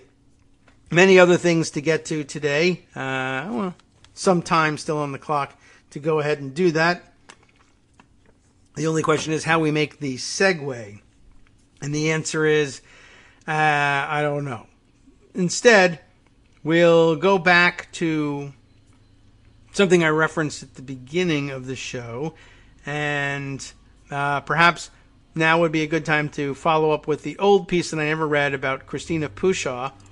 Now that I've got you, I guess, inclined to thinking that she's a particularly bad and troublesome person, let's add fuel to that fire with this Slate piece from April 21st of this year. It's not ancient history, and of course you'll immediately recognize the particular period in recent history about which we're talking, and relevant because it could come roaring back at any time. But recall that Christina Pushaw is one of the chief press aides to Ron DeSantis, and what we pulled up about her this morning was her weird proclivity for over-partisanizing. I don't know what the word is for this, but for having a weird and combative and uniquely partisan take on just about everything. Simon Rosenberg saying, hey, it's really time for the Biden White House to raise public awareness of the number of infrastructure projects for which its infrastructure bill, hard-fought infrastructure bill, is paying, so that people can, the imaginary voters who really care about infrastructure issues and are going to vote Democratic because of all the progress that's being made. I mean, there are such people, but okay. Whatever, that's the game plan. If you're going to do it, if you're going to spend the money, you might as well get the credit for it, is all Rosenberg is really saying here. And somehow Pushaw turns that into, yeah, you ignorant Americans don't know how good you've got under Biden, you dummies. There's a hot take. You should totally do that, Rosenberg. And everybody's like, what's your effing problem? Well, here's the problem with this person. They're crazy. Slate wrote back in April how one Florida woman with Twitter problems plunged us into a nightmarish national conversation about, quote, grooming. Yes, she's largely responsible for the explosion in grooming accusations. Who is Christina Pushaw, and what the hell is she talking about? I put the hell in there, but you might as well. Ben Mathis Lilly, responsible for this piece from back in April 21st.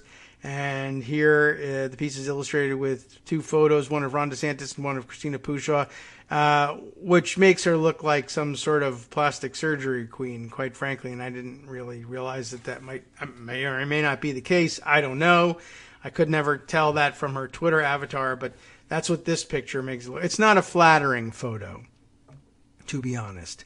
But, well, that's what people do with this. There's some editorial commentary in the photo choice.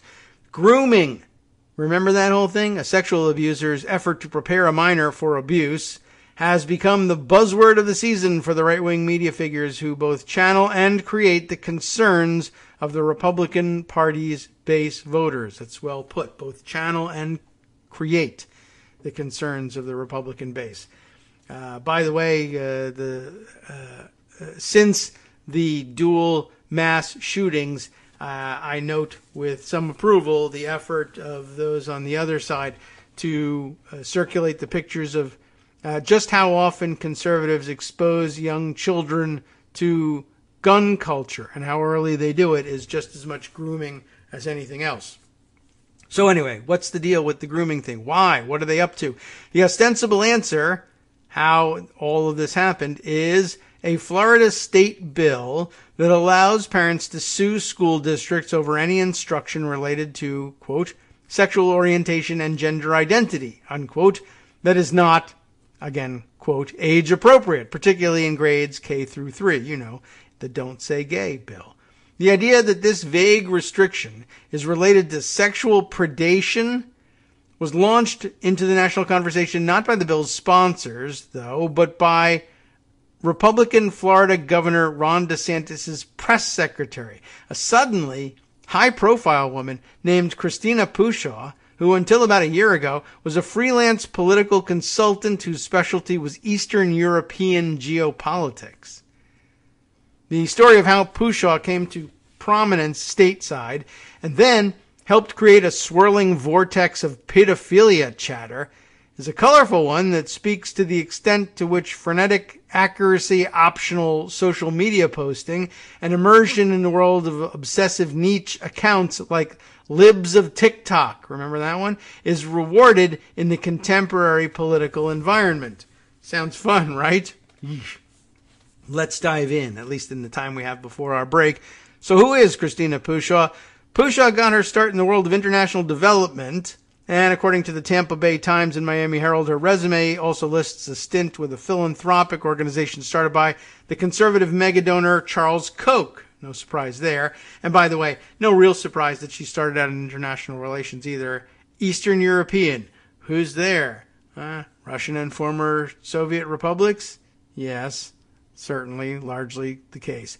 Anyway, according to her LinkedIn page, Pushaw graduated from the University of Southern California in 2012 and received a master's degree in international relations from Johns Hopkins in 2017. So you'd think she'd be too young for this much plastic surgery. Maybe it's just she's just born naturally looking like she's had a lot of work on her face, I guess. Her signature, or she could have graduated at a later date. That's entirely true, too. An older student. Her signature pre-DeSantis achievement is what she describes as a tenure advising the political party affiliated with former Georgian President Mikhail Saakashvili. She has called Saakashvili her mentor.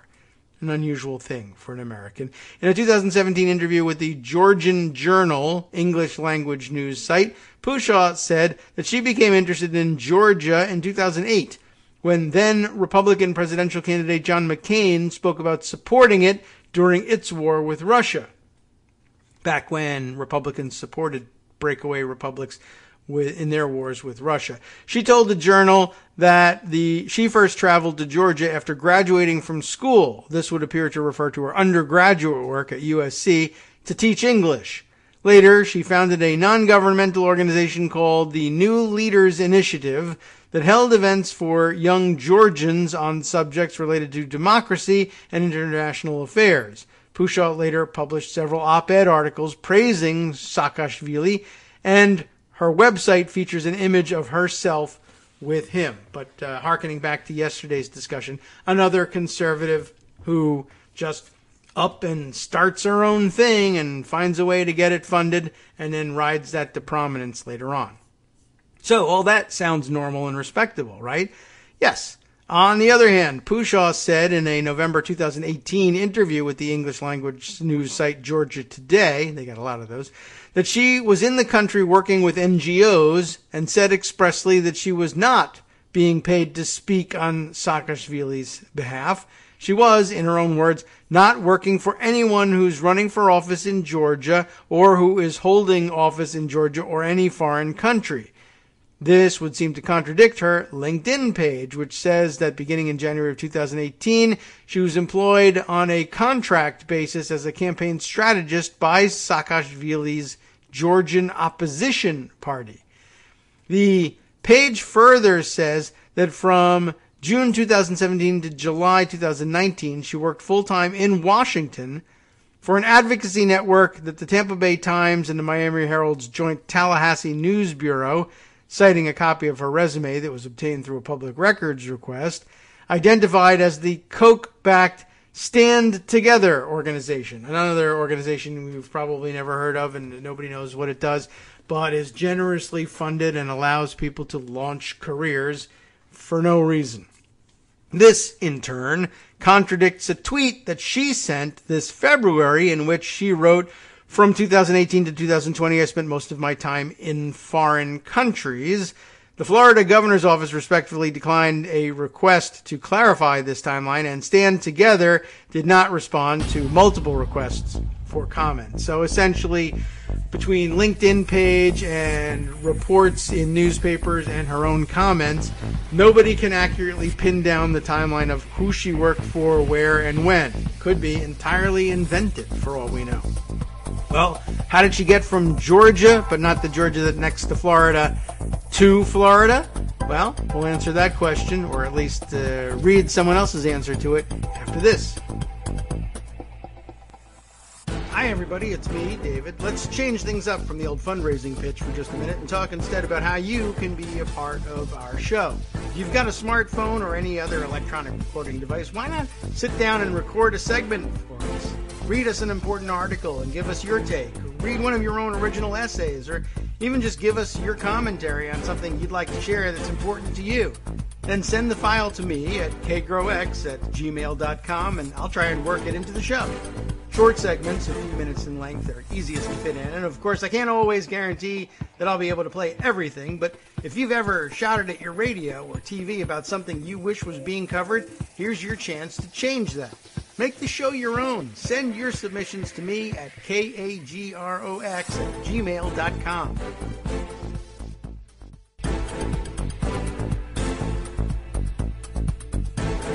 All right, welcome back now to the Kagro in the Morning Show here on Netroots Radio.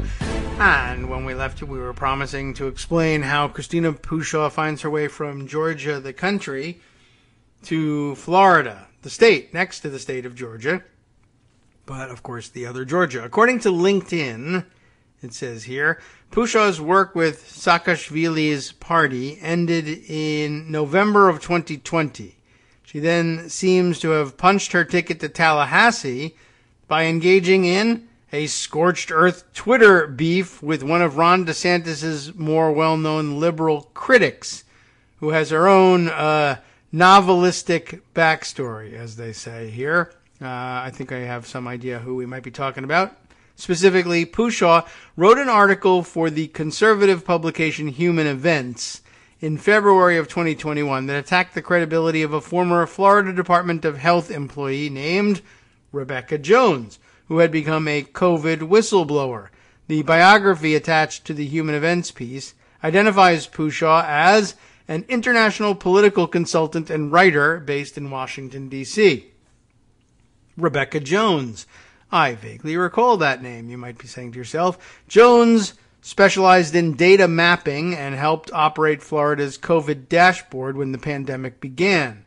She was fired in May of 2020 for what the state said was insubordination, but what she said was retaliation for her refusal to help manipulate data in a way that would justify the DeSantis administration's decision to quickly reopen public spaces across the state. After being fired, she went very public with her accusation, becoming a liberal hero Twitter personality who criticized DeSantis in frequent TV interviews. Jones's own site documents dozens of appearances on MSNBC, CNN, and more. She launched her own, purportedly more accurate Florida COVID dashboard, raised hundreds of thousands of dollars on GoFundMe, and announced a run for Congress against Republican Matt Gaetz, which I can always support. At some point after Jones became a public figure, and for reasons that I'll explain in a second, it's difficult to tell exactly when, or rather, I'll explain in a well, that's it. I don't think she means when, or when the explanation is coming, but for reasons that I'll explain in a second, it's difficult to say exactly when. Pushaw became convinced at some point that Jones was a fraud and launched a very active online campaign against her. One of its manifestations was the Human Events article, which led to Pushaw's job with DeSantis. So, I mean, there's a logical connection, but it does make you wonder, like, okay, but is that really enough? Like, what's up in Ron DeSantis' head where he says, well, there's this person who's done absolutely nothing whatsoever to do with Florida politics. Nothing at all. She's in international politics and on the other side of the planet at this point. She's based here, but she's working in Georgian politics. But she's mad at Rebecca Jones over COVID whistleblowing, writes a nasty article about her. I'm going to make her press secretary to the governor here in Florida. Like, one article, did you maybe want to see one or two more? Maybe it was the length of the Twitter war that went on that convinced him, but it's basically one incident. But then again, maybe nobody wanted to work for Ron DeSantis, and so he was able to bring her in instead. It wasn't a competitive situation. Anyway, so what do you mean by a very active online campaign? How long, how active was it? Is it enough? Does it establish enough of a record to be hired on? Pushaw is an aggressive Twitter user. On an indicative day this month, she posted on the site 83 times, a mix of original comments, retweets of conservative media figures and outlets, and replies to other right-wing users. Unfortunately for the historical record, she appears to have deleted all of her tweets from the time before she was hired in Florida, which was in May of 2021. But a document that Jones posted online appears to show, for example, that at one point Pushaw wrote at least 63 derisive Jones-related tweets over a 4-day period alone, from April 7th to April 10th, 2021. How derisive are we talking here? In the tweets available via the document Jones posted and the snapshot of Pushaw's April 7th, 2021 timeline that the Wayback Machine happens to have saved, Pushaw accused Jones of grifting and lying, argued that Jones was fatal attraction level obsessed with her, retweeted another user calling Jones crazy, referred to Jones as an unstable grifter, a stalker, and a pathological liar, and responded approvingly to other users who referred to Jones as a sociopath, a hot mess, and a shyster.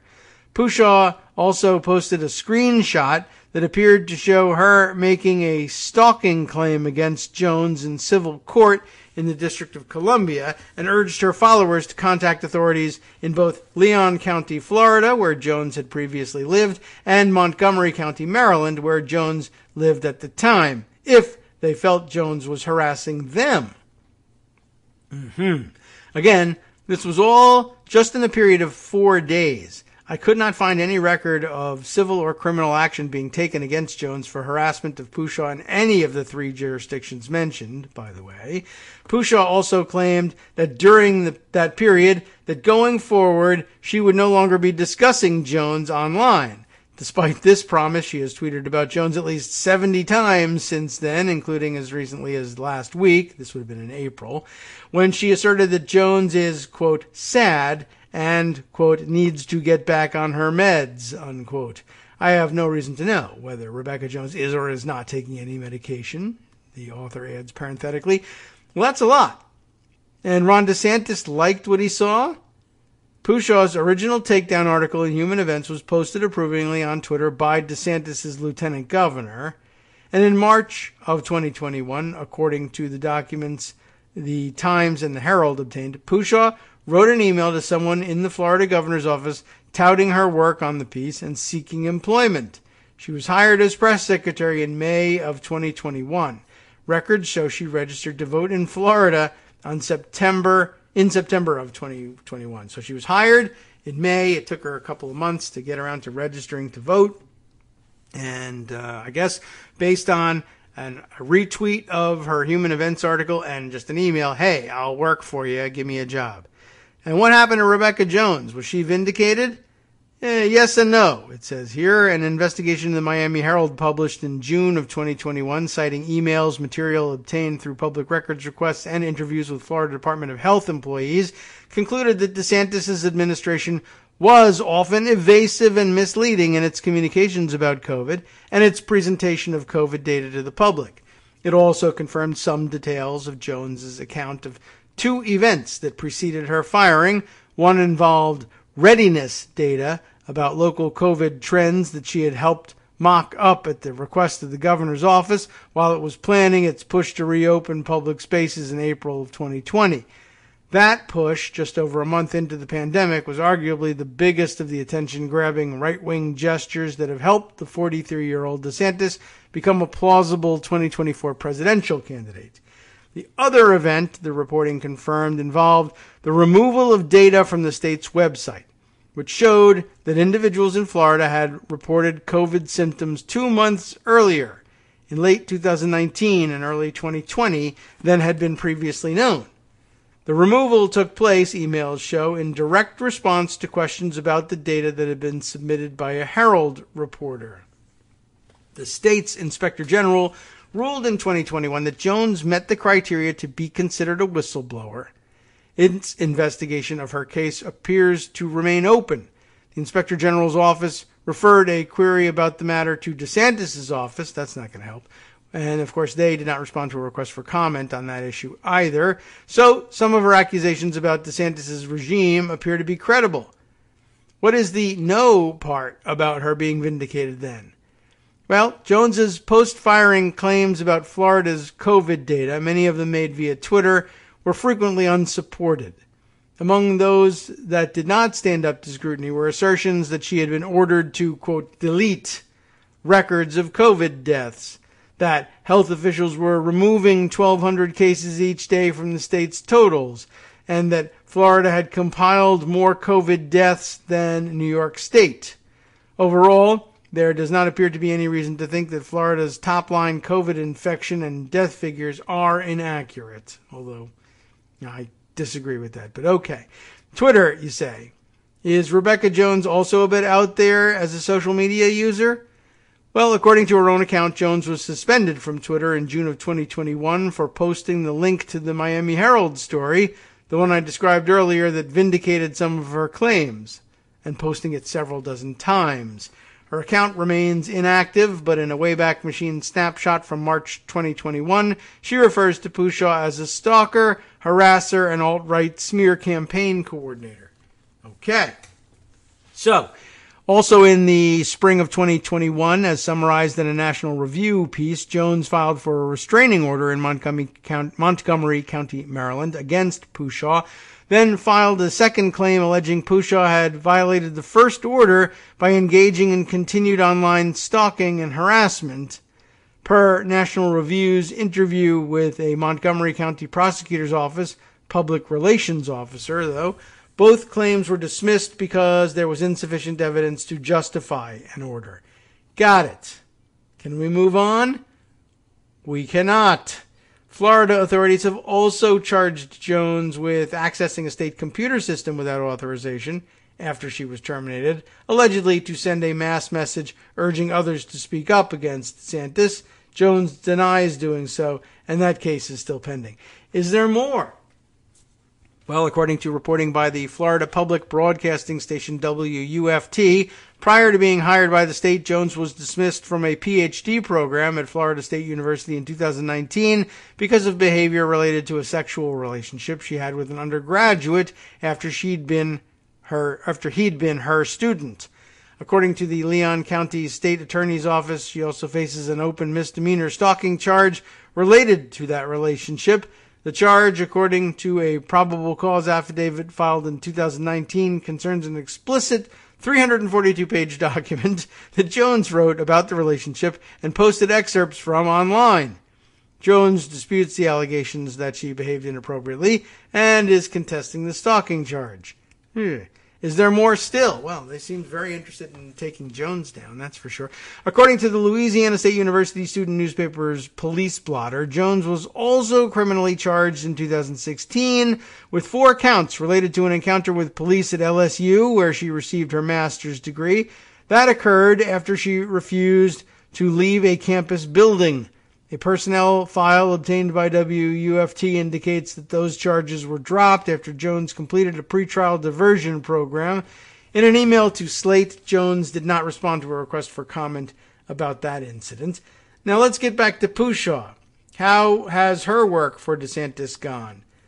Pushaw's MO as press secretary is, not surprisingly, to pursue intense online campaigns against anyone she perceives as being hostile to herself or DeSantis. In August of 2021, she too was briefly suspended from Twitter. The site determined that she had violated its rules against abusive behavior by sending what another outlet estimated were 200 tweets about an Associated Press reporter in an 18-hour period, which is an average of 11 per hour. Imagine thinking about anything 200 times in 18 hours. Exhausting. The reporter's offense was writing a story about a DeSantis donor who invested in a company that made the anti-COVID drug Regeneron, which DeSantis had spoken positively about. In November of 2021, Pushaw suggested in a tweet that the current government in Georgia, the country, had adopted policies related to COVID testing and vaccination because of financial pressures from the Rothschild and Company Investment Bank, wink wink, which is related to the family that features in various conspiracy theories about Jews using money to control world events. She later deleted the tweet, saying she denounces anti-Semitism and regretted making an uninformed and offensive social media post. She said she had been educated about something that was a blind spot for me after speaking to a representative of the Anti-Defamation League. In January of 2022, she also deleted a tweet which suggested that a small Nazi rally in Orlando may have been staged by Democratic staffers attempting to associate DeSantis with right-wing extremism. And then, grooming somehow? Yeah, then grooming, indeed. Florida's Parental Rights and Education Bill first began to move through the legislature in January 2022 without any discussion of grooming or sexual abuse. Its sponsor in the State House, Joe Harding, told CNN he objected to, quote, sensationalizing this age, to have all these questions and to force so many questions on gender on these children. Its sponsor in the state Senate, Dennis Baxley, said he is concerned that schools are encouraging children to identify as gay. He has said elsewhere that he believes homosexuality is immoral. Why is everybody now all about coming out when you're in school? He asked during a floor debate. Thus, the piece of legislation became known as the Don't Say Gay bill. Some conservative pundits and legislators objected to this characterization and emphasized that the word gay did not appear in the bill. Because you can't say it, you see? Aha. This was confusing, one might say, given that its sponsors were open about wanting to reduce the amount of discussion of non-traditional sexual identities in a classroom. They felt nonetheless that Don't Say Gay was pejorative and diminished the bill's overall intent, which was, in their view, strengthening parents' control of what their children hear about sexuality-related topics. It was in this context that a few conservative accounts with large followings, like this one from the managing editor of the evangelical Christian satire site Babylon Bee, is that what it is, started suggesting that the bill was actually about preventing grooming. Embedded are some tweets from Joel Berry, who I gather is in some way connected with the Babylon Bee. He tweets, DeSantis supporting a bill to prevent the sexual grooming of kids in schools, and the left is really, really mad about it for some reason. And DeSantis should come out swinging and call this an anti-grooming bill and demand that leftists explain why they support the pedophilic grooming of children. Well, apparently it worked. The Conservative Heritage Foundation said something similar in a February 14th website post and a February 24th tweet, saying liberal activists are claiming that Florida's parental rights bill would harm kids, but actually it protects young children from sexual grooming. Pushaw follows both accounts, though it's not possible to see whether she followed them at the time of those posts. She and Joel Berry also follow a popular right-wing account called Libs of TikTok, which we heard a lot about in between the writing of this article and now, that has been posting videos of teachers purportedly admitting to grooming behaviors since at least December of 2021, even though most are videos of nothing of the kind. In any case, on March 4th, Pushaw took Berry's advice, tweeting, the bill that liberals inaccurately call Don't Say Gay would be more accurately described as an anti-grooming bill. And if you're against the anti-grooming bill, you are probably a groomer, or at least you don't denounce the grooming of 4 to 8-year-old children. Silence is complicity. This is how it works, Democrats, and I didn't make the rules. Well, there are no rules, and to the extent there is anything approaching a rule, yeah, you did. The accusations of grooming, which had been bubbling on right-wing Twitter, went national after DeSantis gave it his implicit endorsement. The Disney Corporation has become a target after issuing a critical statement about the bill. Over the weekend, way back in April, far-right activist and Florida congressional candidate Laura Loomer held a protest in Orlando at which she taped a hand-lettered banner that read "Pedo World" to a sign outside Disney World and posed with an individual wearing a mouse costume and a MAGA shirt who was holding a sign that said DeSantis Land. Classic grassroots campaign stuff, you know? Do all these people, though, really think that millions of teachers, Democrats, and corporate entertainment creators are complicit in a long-term plan to sexually abuse minors? Well, some might.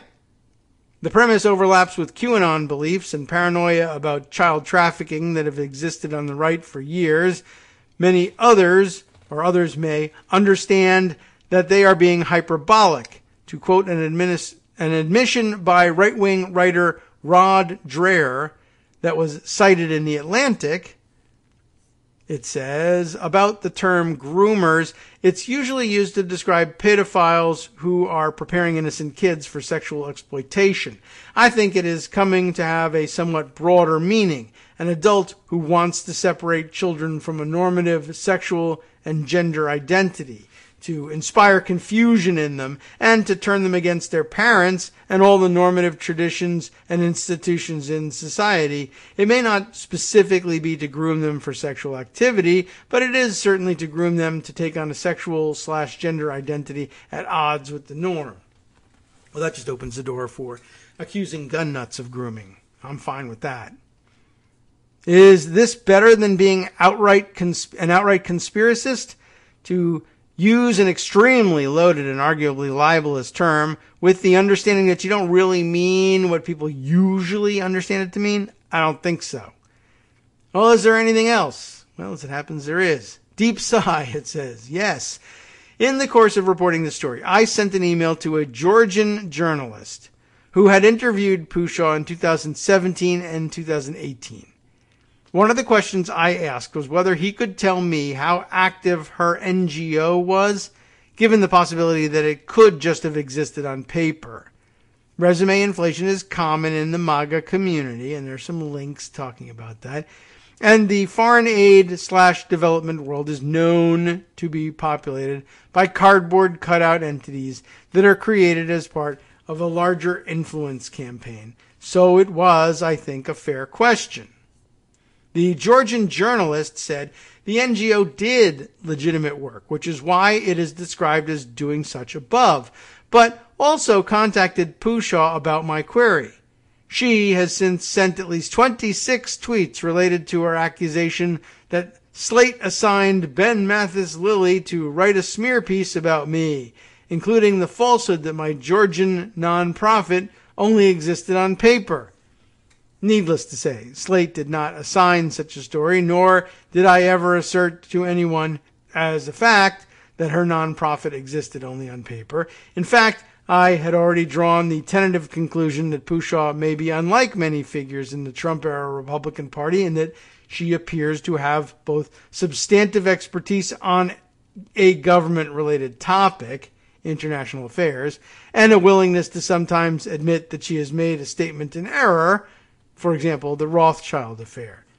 Nonetheless, she appears to succeed and have influence in the current political environment, not because of those attributes, but because of less laudable ones, being factually reckless, needlessly accusatory, and, in Twitter's own words, abusive on social media.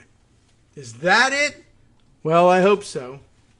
That's what our author says, and that comes to the conclusion of the piece. Just a little background bit on Christina Pushaw. She'll, I think, continue to crop up and be annoying and trollish for some time to come, as evidenced by what she was doing this morning. So thanks to SFDB for raising our awareness of that. Speaking of these kinds of people, why don't I add one or two more items to the pile here? I happened to see also circulating this morning and yesterday.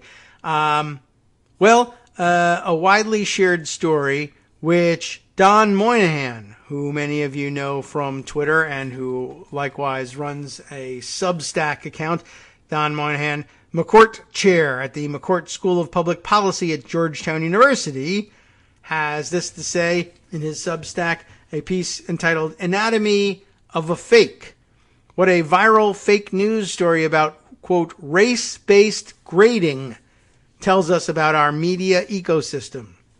This is important because if you haven't seen it, you will shortly, and you'll be perhaps surprised about the kinds of people sharing the story. But you won't be once you figure out how fake it is. This is the tale of a fake news story widely shared by a lot of smart people who so badly wanted for it to be true that they didn't care that it wasn't. It's also the tale of the decline of local news in America, the wave of pink slime that is replacing it, feeding destructive partisan narratives about public institutions. Pink slime, that's a good callback to, the material that they used to make Chicken McNuggets out of? Just sort of implying a strange artificiality.